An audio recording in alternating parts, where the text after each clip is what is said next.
दूसरे हमारे गांव, ये इस बात का गवाह है कि इस इलाके ने हमेशा हरियाणा की सत्ता की धुरी का निर्णय किया है। इस इलाके के लोगों ने हमेशा हुक्मरानों को चुनौती भी दी है और सरकारें बदल कर भी दिखाई। इस इलाके की वीर भूमि में हमेशा वो दिल्ली के तख्त पर बैठा हुआ बादशाह, वो चंडीगढ़ के तख्त पर बैठा हुआ हुक्मरान जो हरियाणा के लोगों की अणख को चुनौती देगा, जो हरियाणा के किसान की रोटी छीनने का दुस्साहस करेगा, जो हरियाणा के नौजवान के मुंह का निवाला छीनेगा, जो हमारी माता और बहनों की तरफ आंख उठाकर देखेगा, जो हरियाणा के गरीब, शोषित, वंचित, हमारे एससी बीसी समाज के साथियों के अधिकार को छीनने के बारे में सोचेगा भी। नरवाना की इस धरती ने, जींद की इस धरती ने हमेशा उस ताकत का मुंह खट्टा जरूर किया, उसके दांत जरूर खट्टे किए। कोई व्यक्ति अगर ये सोचने लग जाए, किसी व्यक्ति के, किसी हुक्मरान के, किसी शासक के मन में अगर ये ख्याल आ जाए कि वो इतना बड़ा हो गया है कि वो हिमालय पर्वत से भी बड़ा, तो नरवाना और जींद की धरती ने हमेशा उसको धूल चटाकर उसको आईना दिखाया। ये वो धरती है, ये वो धरती है जिसने अपना लहू बहाकर हरियाणा की संस्कृति की रक्षा की है। ये वो धरती है जो हुक्मरानों की गोली के आगे छाती अड़ाकर, जिन्होंने हमेशा न्याय का साथ दिया। ये वो धरती है जिसने कभी पुलिस की घोड़ों की, टापों की, कभी पुलिस की संगीनों की, कभी सत्तासीन अहंकारी शासकों की, कभी उनकी गोलियों, उनकी लाठियों की परवाह नहीं की और हमेशा हरियाणा का रुख मोड़कर दिखाया। देश में भी याद करिए, देश में भी जब शासकों ने, दिल्ली हो या हरियाणा या पूरा देश हो, जब किसी शासक का अहंकार रावण से भी बड़ा हो गया, तो हरियाणा की इस धरती से उस गरूर को तोड़ने की शुरुआत हुई और उसमें भी नरवाना और जींद की धरती, जिन्होंने हमेशा, मेरे बुजुर्गों साथियों, लंबी तकरीर का दिन नहीं, क्योंकि शैलजा जी को अपना नामांकन भरना, पर ये वो धरती है। मैं और शैलजा जी रास्ते में बात कर रहे थे, ये वो धरती है जिसके कण कण को अगर हम अपनी चमड़ी की जूती पहनाकर आपको पहना दे तो भी शायद आपका एहसान उतार। रगों में दौड़ने वाले हर रक्त के कतरे को अगर आपके ऊपर न्योछावर भी कर दे तो भी शायद आपका एहसान उतार नहीं सकते। अगर इस चमड़ी का एक एक हिस्सा खुरेच कर, चाकू से काट कर आपके ऊपर न्योछावर कर दे तो भी शायद आपका एहसान उतार नहीं सकते। वाला जो कुछ भी है वो सब आपकी देन है। ये भी सही है कि इन्हीं गलियों, इन्हीं सड़कों के ऊपर आपके संस्कार और संस्कृति सीखकर आपने उंगली चलाकर जिंदगी के इस मुकाम पर लाकर खड़ा कर दिया।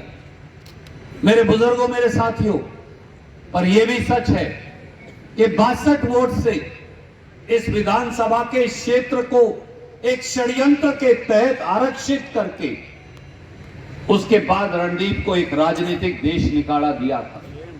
एनजी भी इस बात की चर्चा कर रही थी। उसके बाद तीन बार वो लोग विधायक बने जिनसे हम सबको बड़ी उम्मीद थी। अलग अलग पार्टियों के विधायक भी हमने बना के देख लिए, लोकदल हो, जेजेपी हो, बीजेपी हो, हमने सबको मौका देके देख लिया। हमारे कई सांसद बने, हमें सरसा संसदीय क्षेत्र का 192 किलोमीटर लंबा संसदीय क्षेत्र बनाकर जींद के कई टुकड़े कर दिए। कलायत को कैथल में मिलाकर कुरुक्षेत्र के साथ डाल दिया, उचाड़ा को सिरसा में छोड़ दिया, जो हिसार में छोड़ दिया, जो आपका ओरिजिनल पार्लियामेंट क्षेत्र था। जींद को, सफीदों को, जुलाना को सोनीपत संसदीय क्षेत्र में डाल दिया और नरवाना को सरसा संसदीय क्षेत्र में डाल दिया, ताकि कभी जींद का एक संसदीय क्षेत्र ना बन जाए। उखलाना, बरवाड़ा, नारनौल, कलायत और जींद के 5 हलकों का मिला के कभी एक संसदीय क्षेत्र ना बन जाए। चाहे वीरेंद्र सिंह जी से भी इस बारे में कई बार बात होती। उसका नतीजा क्या हुआ? रणदीप का नुकसान तो हुआ, ऐसा नुकसान जिसकी शायद क्षतिपूर्ति नहीं हो सकती। अगर कपिस्थल कैथल की तपोभूमि आपके इस बेटे को संरक्षण और सुरक्षा नहीं देती, आगे बढ़ने का मौका नहीं देती, तो शायद मेरा राजनीतिक अस्तित्व खत्म हो जाता। इस बात का एहसान कपिस्थल की तपोभूमि कैथल का हमेशा रहेगा। पर मैं आपको एक बात और कहना चाहता हूं, यह बदला रणदीप से नहीं ले रहे थे, यह बदला वीरेंद्र सिंह जी और विजेंद्र से नहीं ले रहे थे, यह बदला शैलजा जी से नहीं ले रहे थे, यह बदला इस इलाके से, इस जिले से लिया जा रहा था। और जो लोग सांसद बने, जो लोग विधायक बने, उन्होंने किसान की, गरीब की, शहरी की, दुकानदार की, बैकवर्ड की, एससी की, बीसी की, ब्राह्मण की, जाट की, गुजर की, किसी की सुध नहीं ली। मेरे दोस्तों, साथियों, भाइयों, काका, ताऊओं, बुजुर्गों, बहनों, छोटे भाइयों, भतीजों, एक बार फिर मौका आया। हमारी अपनी बेटी, हमारा अपना खून, हमारे खून का एक कतरा, हमारे मांस का एक लोथड़ा एक बार फिर हमारी सांसद बनने के लिए हमारे बीच में। मुझे विश्वास नहीं, मैं आपको वचन देके कह सकता हूं, विश्वास छोटी चीज होती, मैं आपको वचन देके कह सकता हूं, जींद जिले नरवाना की इस विधानसभा क्षेत्र की दोबारा वही गौरवशाली पहल, हरियाणा की सबसे पहले इलाका होने की यह पहल शैलजा जी के नेतृत्व में हम करके दिखाएंगे। मेरी आपसे एक ही अपील, जिंदाबाद। मैं मानता हूं समय थोड़ा है, शैलजा जी 9 के 9 अंकों में इन्हें जाना। आइए आज मिलकर एक फैसला करें, आप सारे मिलके, जितना समय 1 दिन, 2 दिन, 3 दिन आप देंगी वो हमें मंजूर है।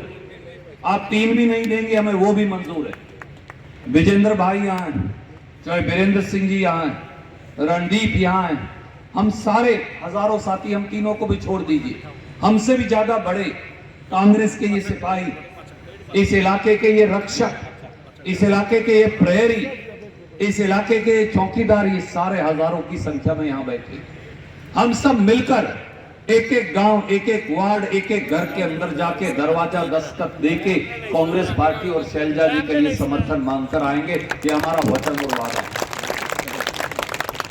और अगर आपको ये लगता है कि हमें अपने इलाके की तस्वीर दोबारा बदलनी, अगर आपको ये लगता है कि सत्ता आपकी ड्योढ़ी के ऊपर दोबारा दस्तक दे, अगर आपको ये लगता है कि ये इलाका जो हरियाणा का हमेशा सिरमौर रहा और आज भेदभाव का शिकार है, आज अनदेखी का शिकार है, आज विधायक और सांसद जो हैं वो नरवाना और जींद की तरफ कभी मुंह मोड़कर देखते नहीं, तो उसका रास्ता शैलजा जी की जीत के अंदर से होकर जाता है।